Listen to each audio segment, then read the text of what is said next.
Listen well, for I shall tell you of how the Empire shattered. The year was 1152 of the Imperial calendar. Emperor Mandred von Zelt, called Skavenslayer for his victories against the Ratmen, had just been assassinated by a Skaven assassin. He died without a clear heir, so the elector counts gathered to choose a successor, but the meeting ended in disaster. They were too suspicious of one another, too afraid that a rival would seize absolute power. No emperor was elected.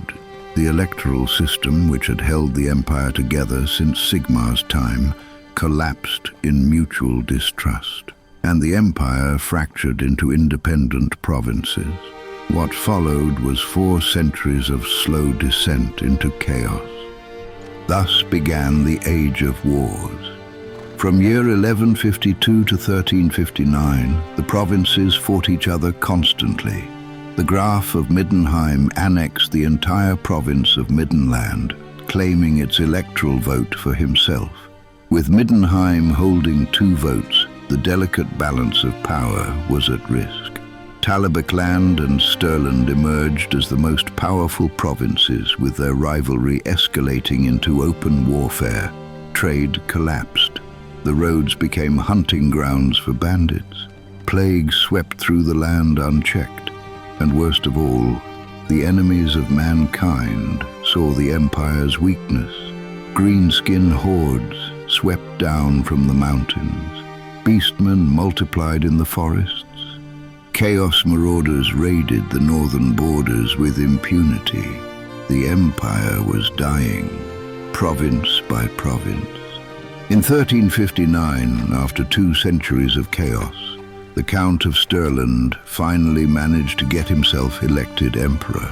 But Countess Ottilia of Talabecland refused to recognize him, accusing him of bribery and corruption. She declared the election a sham. So in 1360 she proclaimed herself Empress Ottilia I, with the backing of the cults of Ulric and Tal. She banned the Cult of Sigmar in her lands entirely. The empire now had 2 rival emperors, one in Altdorf supported by Sigmar's followers, and one in Talabheim supported by Ulric's. This age of 2 emperors lasted nearly 2 centuries, with both sides claiming sole legitimacy. Then in 1547, Count Siegfried of Middenland declared himself the 3rd emperor. The age of 3 emperors had officially begun. The empire's fracture was complete. However, during these dark centuries, one institution held firm in the southern provinces, the Cult of Sigmar. In Reikland, centered in Altdorf, the church became more than a spiritual authority. It became the backbone of civilization itself. When secular lords fought each other, the temples remained neutral grounds. And when trade collapsed, the church maintained its own supply networks. When law failed, religious courts filled the void. For the Grand Theogonists of this era understood that survival required organization and discipline. They transformed temples into fortresses. They trained priests in arms. They organized the faithful into militias. This became known as the Sigmarite Line, a defensive network of temple fortresses, holy warriors, and unbreakable faith that stretched across Reikland and the southern provinces. The key innovation of the Sigmarite Line was systematic organization.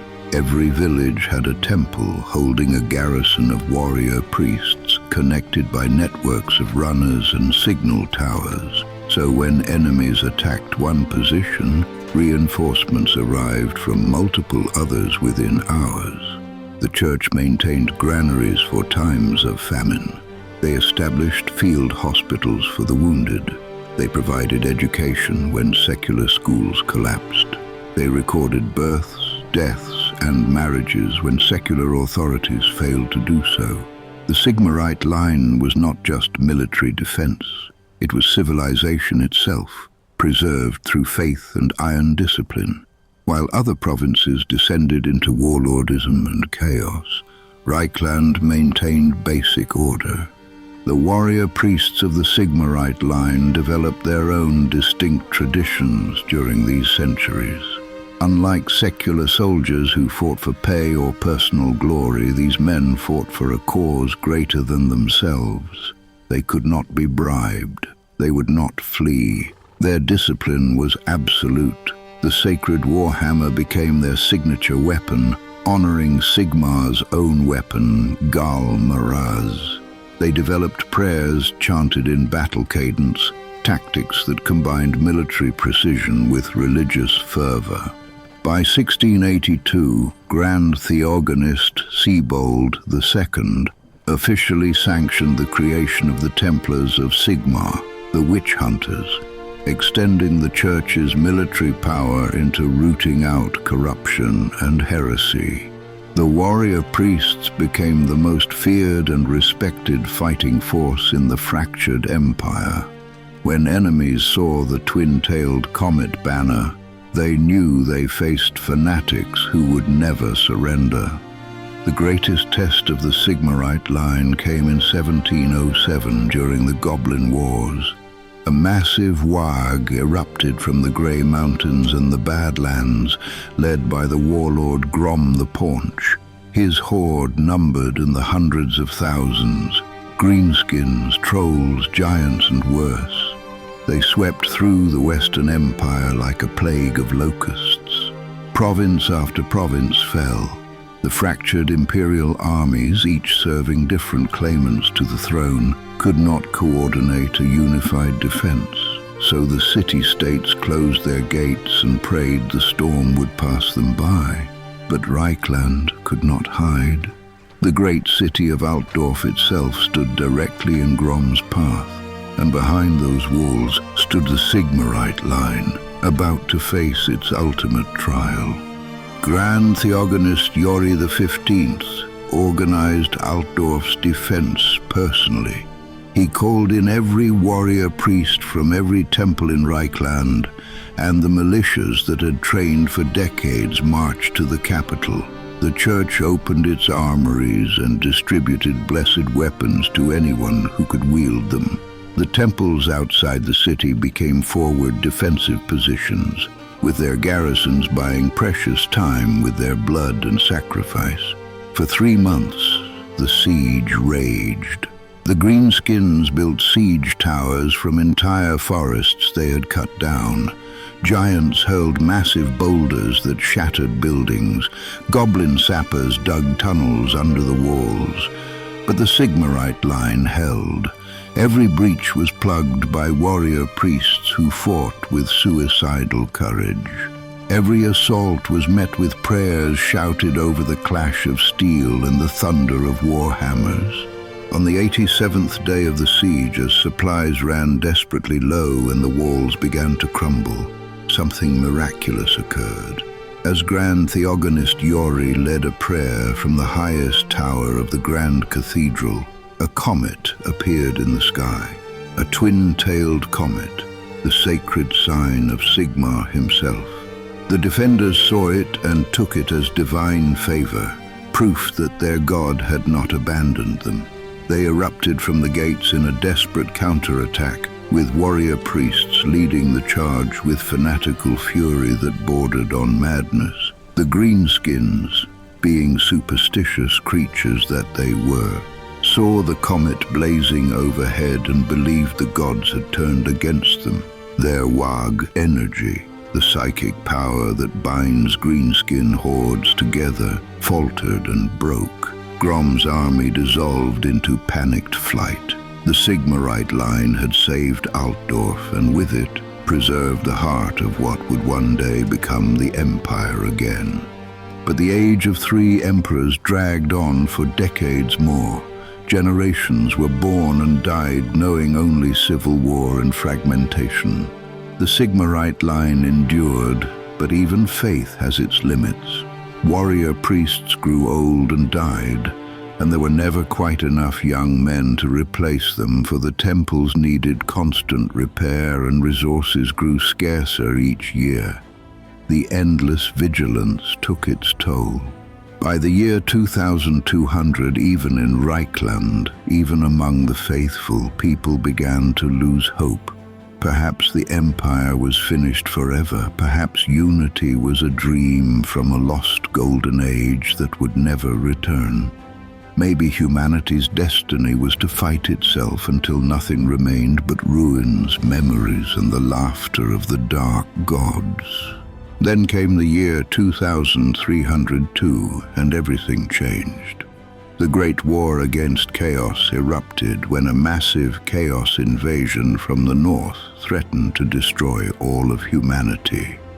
Magnus the Pious rose as a unifying figure, calling for all humans to set aside their differences and face the common enemy. The Sigmarite Line answered his call immediately and without hesitation.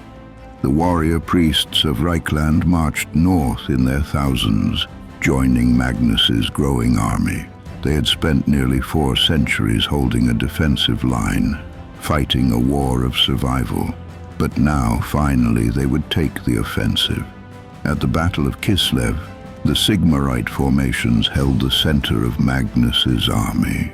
With their discipline, their organization, and their unbreakable will, forged through centuries of defending the line, they became the backbone of humanity's greatest victory against the dark gods. After Magnus's miraculous victory and his coronation as the first universally recognized emperor in over 400 years, one of his first acts was to honor the Sigmarite Line. He granted the Church of Sigmar unprecedented authority and recognition in the newly reunified empire. The warrior priests who had held civilization together when everything else failed were rewarded with political power, land grants, and eternal recognition.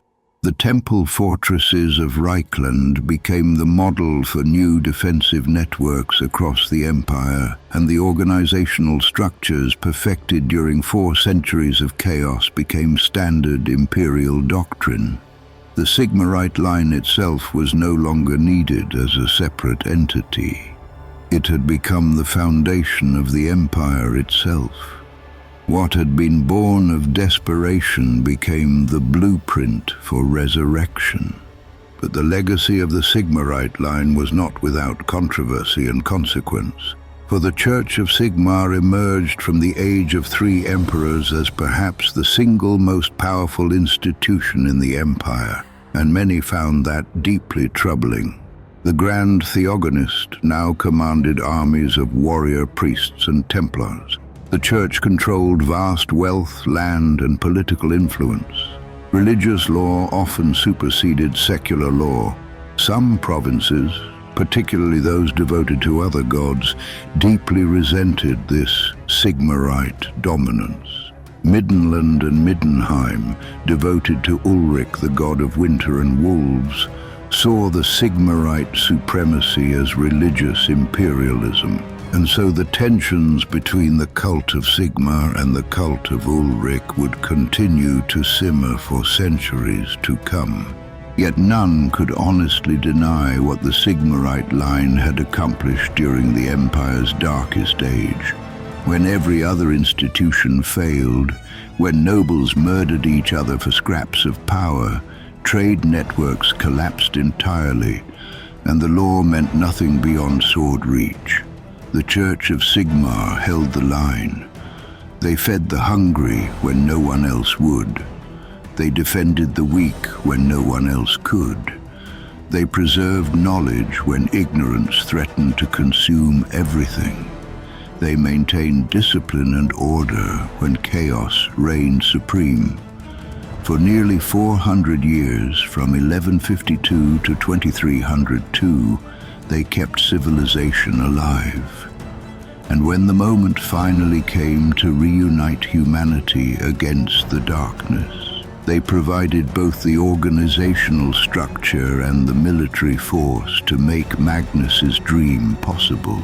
The Age of 3 Emperors proved that faith, when properly organized and disciplined, could outlast any secular power.